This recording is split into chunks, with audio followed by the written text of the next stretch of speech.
당신이 카드를 내미는 그 몇 초 사이 가게의 단말기는 결제 정보를 전송합니다. 그 신호는 지구 반대편의 비자 전산망을 거쳐 당신의 은행으로 향하죠. 은행은 즉시 잔액을 확인하고 도난이나 분실 여부를 검사하고 이상이 없으면 승인 신호가 다시 단말기로 돌아옵니다. 이 모든 과정은 단 1초. 그 짧은 시간을 가능하게 만든 이름, 바로 비자입니다. 하지만 한 가지 의문이 남습니다. 은행도 정부도 아닌 이 회사가 어떻게 세계 모든 결제의 중심이 되었을까요? 당신의 손끝에서 시작된 짧은 1초의 기적은 어떻게 전 세계 금융의 표준이 되었을까요? 그 이야기는 한 이민자의 믿음에서 시작됩니다.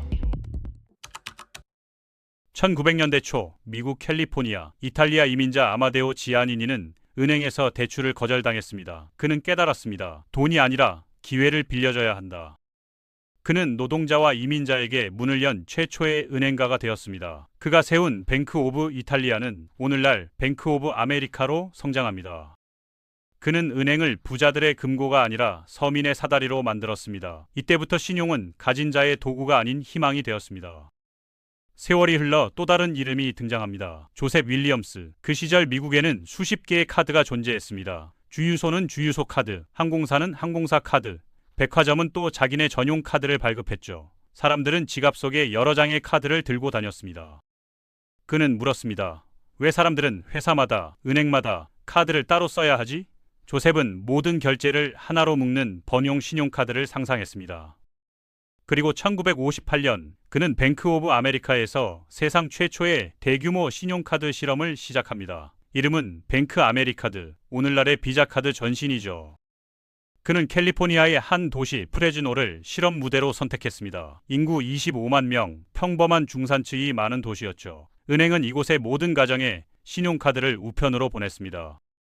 신청도, 심사도 없었습니다. 단 한 문장만 적혀 있었죠. 당신은 신뢰받고 있습니다. 하지만 곧 시스템은 무너졌습니다. 연체율은 치솟고 위조와 사기가 뒤따랐습니다. 은행은 손실을 떠안았고 조셉 윌리엄스는 해고되었습니다. 그의 실험은 실패로 끝났지만 그 실패는 세상을 바꾸었습니다. 사람들은 신용 시스템템을 원했고 되돌릴 수 없는 흐름이 되었습니다. 그리고 그 혼란 속에서 세 번째 인물이 등장합니다. 그의 이름은 디 호크. 미국 유타주의 작은 농장에서 자란 그는 규칙보다 원리를, 명령보다 구조를 더 중시하는 사람이었습니다. 은행에 들어간 후에도 늘 시스템의 비효율을 문제 삼았죠. 그 시절 신용카드 결제는 늘 혼란이었습니다. 고객의 은행과 가맹점의 은행이 다르면 결제 승인과 정산이 며칠씩 걸렸고 부정거래를 막을 방법도 없었습니다. 디호크는 이 복잡한 구조를 바꾸기로 합니다. 중앙에서 통제하는 은행 한 곳이 아니라 모든 은행이 같은 규칙 안에서 연결되어야 한다. 그는 각 은행이 서로의 거래를 자동으로 승인하고 정산할 수 있는 공동 결제 네트워크를 설계했습니다. 어느 한 기관이 명령을 내리는 게 아니라 모든 은행이 동등하게 참여해 시스템을 유지하는 방식이었죠. 이 아이디어는 1970년 그가 뱅크 오브 아메리카로부터 분리해 내셔널 뱅크 아메리카드를 세우며 현실이 됩니다. 뱅크 아메리카드라는 브랜드를 유지하되 모든 회원 은행이 이 네트워크의 공동 소유자가 된 것입니다. MBI는 거래 데이터를 실시간으로 처리하고 승인, 정산, 환불 절차를 자동화했습니다. 오늘날 우리가 사용하는 비자 결제망의 기초가 바로 이때 완성된 것이죠. 이 시스템은 곧 전 세계 은행이 채택하게 되었고 1976년 비자라는 이름으로 새롭게 태어납니다. 그 이름에는 어디서나 통하는 결제의 여권이라는 의미가 담겨 있었죠. 1980년대 비자는 세계 결제의 절반을 장악하고 있었습니다. 결제 한 번마다 수수료가 쌓였고 그 수수료는 곧 권력이 되었습니다. 비자는 국가와 통화를 넘어 신뢰의 길을 만들었습니다. 거래는 빨라졌고 세계는 연결되었습니다. 하지만 그 편리함 뒤에는 다른 문제가 생기기 시작했습니다. 너무 많은 거래가 한 회사의 손을 거쳐가면서 비자는 결제의 표준을 넘어 결제의 문턱이 되어버린 겁니다. 가맹점들은 높은 수수료에 반발했고 경쟁사들은 비자가 시장을 잠식한다며 소송을 걸었습니다. 미국 정부와 수많은 기업들이 반독점 소송을 제기했고 비자는 그 대가로 수십억 달러를 배상했습니다. 그러나 비자는 흔들리지 않았습니다. 이미 사람들에게는 결제의 편리함이 생활이 되었고 누구도 그 시스템을 끊을 수 없었죠. 그리고 2008년 세상이 무너졌습니다. 리먼 브라더스의 파산으로 은행들이 줄줄이 문을 닫고 신용이란 단어 자체가 불신의 상징이 되었던 그해 비자는 정반대의 선택을 합니다. 자신의 주식을 세상에 공개하는 IPO를 단행한 겁니다.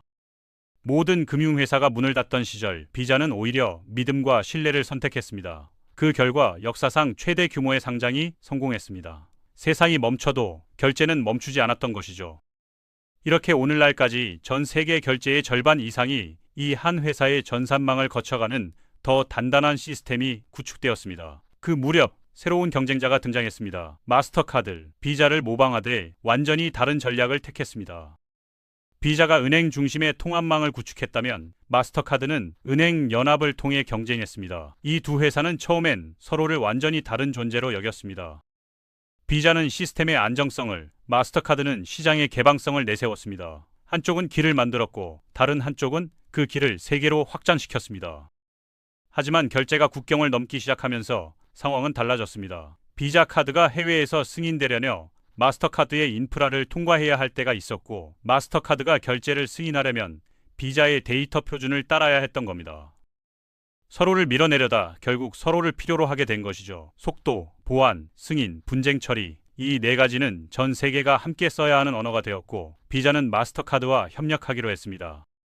이 구조 속에서 두 회사는 경쟁자이자 협력자가 되었죠. 서로가 만든 규칙 위에서만 작동하는 시스템. 그 사이 수많은 카드 회사들이 사라졌습니다. 자기만의 길을 만들려다 그 길을 유지할 비용에 짓눌린 겁니다. 결국 시장의 승자는 기술이 아니라 네트워크였습니다.